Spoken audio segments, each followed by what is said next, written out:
What's up, my boomers? It's me, Melanie Mac, here on my new channel, Melanie Mac Go Boom. Thank you so much for hanging out with me today. So, I am going to talk about on this day the She-Hulk Disney Plus series. We all know everything Marvel has been dropping for the most part, or that's upcoming,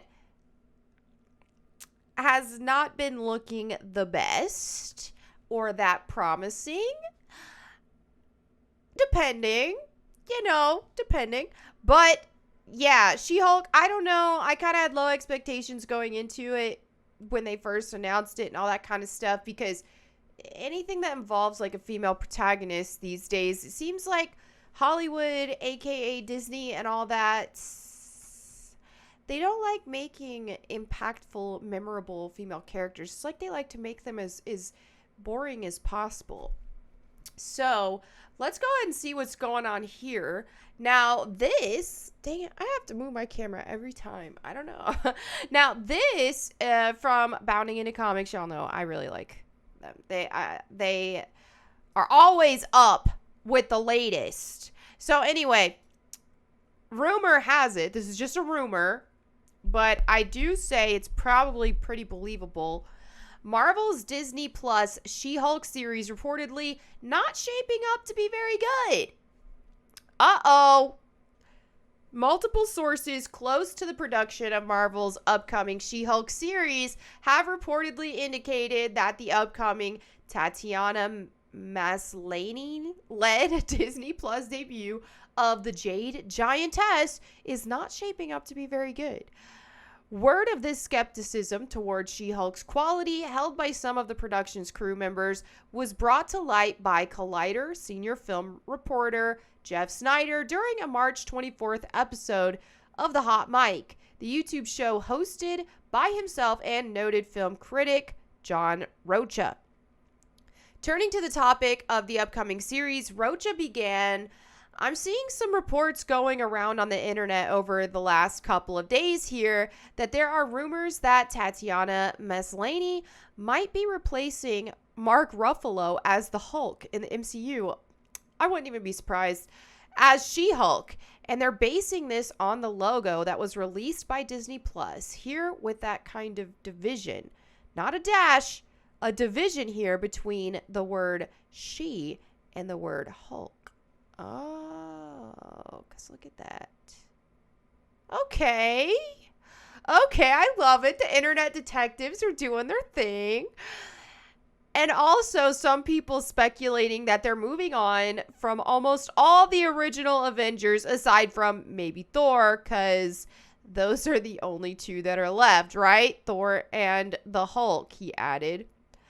And Hulk's going to be lost in the Planet Hulk storyline. And they're going to need a Hulk in the MCU. And that Tatiana Maslany might be the one sliding in to kind of take that role. Not be imitating, obviously, Mark Ruffalo's Hulk, but being her own version of the Hulk in the MCU, Rocha said. I mean, I've said this before, but it's just like, my problem with a lot of Marvel stuff right now is everything is all prioritized into working together in the overarching MCU instead of just creating individual good movies. I do like that it does work together. Sometimes it can be really fun and really cool, but I think just good old standalone Marvel movies would be nice to prioritize above that, in my opinion. So, I don't know, man. Rocha continued, and we're seeing this across the board, right? Hawkeye handing it over to Kate. Jane Foster's going to carry the hammer in Thor: Love and Thunder. And we're seeing this young Avengers thing start to happen and transitioning here. Stature is now going to be a part of the Ant-Man universe. They recast his daughter. He then asks Snyder, do you anticipate that this is what's going to happen here with this situation as well? Yeah, I mean, I think all good things come to an end, right? At some point, asserted Snyder. Ruffalo was really good as Bruce Banner and everything, but like, yeah, he's been getting a little long in the tooth. What does that mean? I don't even...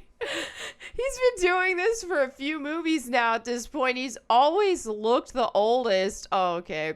Of all the Avengers, really. And he's also the Avenger, the actor at least, who I would say is most least likely to have done these movies in the first place.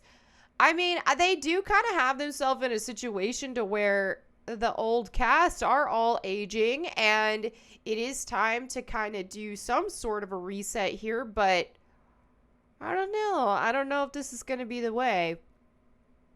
This is a guy who really challenges himself and is really one of the great actors, as was Robert Downey Jr. once upon a time, he said. But I bet Mark Ruffalo has probably had enough, yeah, at this point. I wouldn't be surprised if it was Tatiana Maslany, and certainly you see that in the other properties, the changing of the guard, the passing of the torch, whatever you want to call it, he noted. I've got some more opinions I'll share here in a minute. Let me finish reading this. However, adding a caveat to his prediction, Snyder then volunteered, I will say, and this is something that I've heard more than once, this She-Hulk series is not shaping up to be very good. I've heard not good things behind the scenes. I've, asked about whether it's Moon Knight or Miss Marvel or Secret Invasion or any of these things. They're always like, She-Hulk is the one that could be a problem, he elaborated. Push for clarification by Rocha, but you're not hearing the people who've seen it, and it's terrible, Snyder replied. No, I've heard it from people working on it. Whew. From people actually working on it who are just like, we'll see. That's not that promising. I think that's a lot of Marvel things, honestly, where it's just like, well, this could be really stupid. We'll see, opined Snyder. I'm sure people making Guardians of the Galaxy felt that way, right? Hey, that is possible. And most of the time, Marvel pull it out. But there will come a time where they won't. That's just the laws of movie making. That's the laws of numbers. She-Hulk is currently set to hit Disney Plus sometime in 2022. What do you make of She-Hulk's supposed lack of quality? Let us know.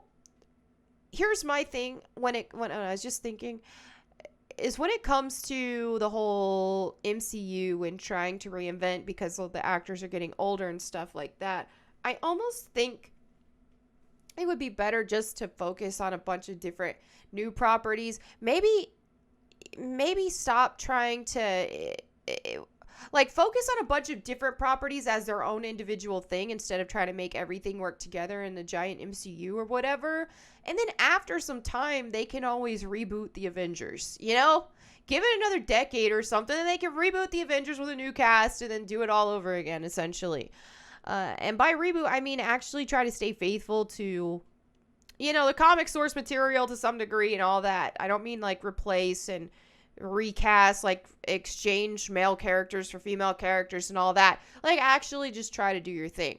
But the thing is there's so many properties in Marvel outside of the Avengers, and it's just you can really, here he is every time.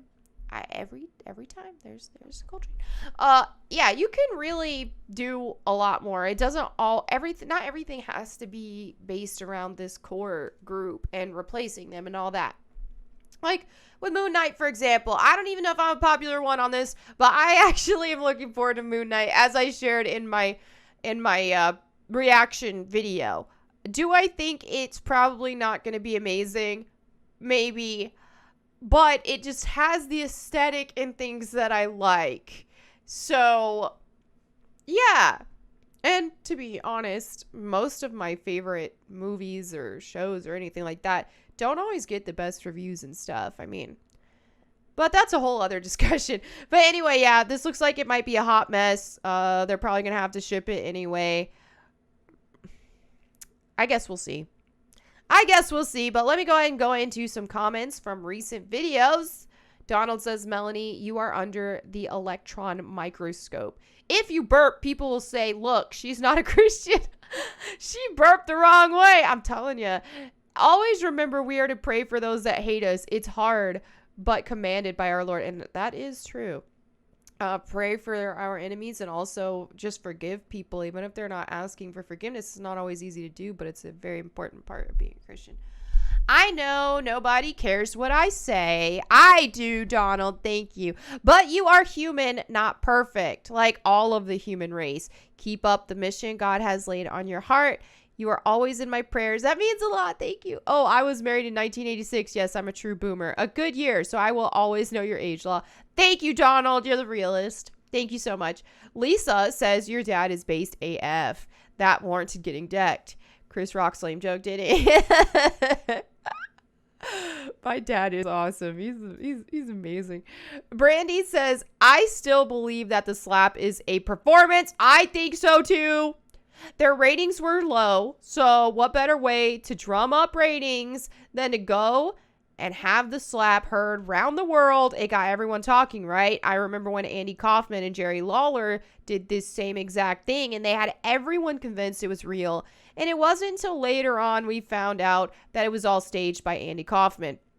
I agree. I still think it was fake. Some people are mad at me that I think that, but whatever.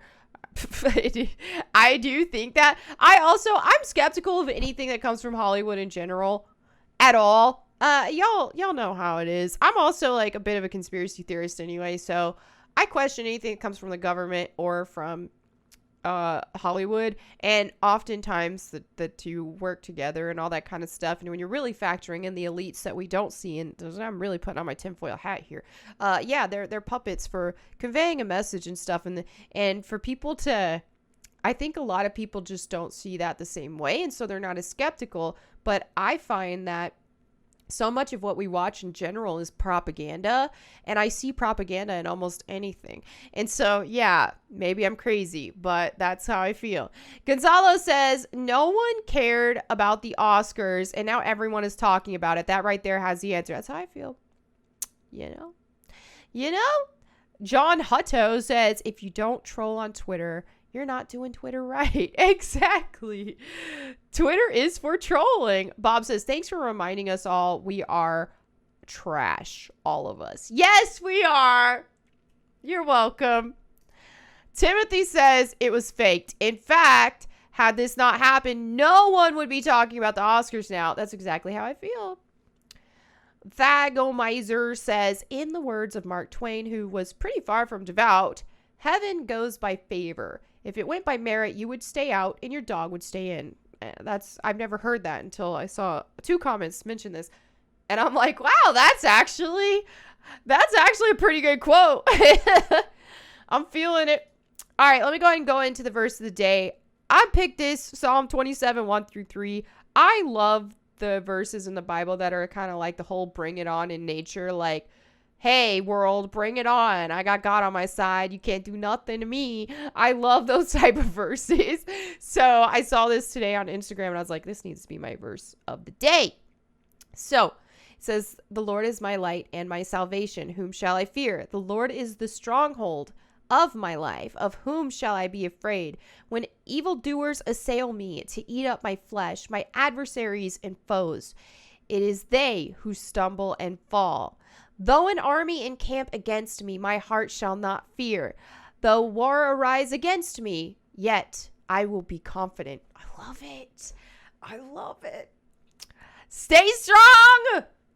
Stay strong, brothers and sisters. We ain't got nothing to be afraid of. All right. So anyway, there you have it for today's video. Thank you all so much for hanging out. I hope you're having a wonderful Tuesday as I film this. I believe today's Tuesday. Yes, it is. Okay. Thank you. I will see you all tomorrow. And in the meantime, go boom.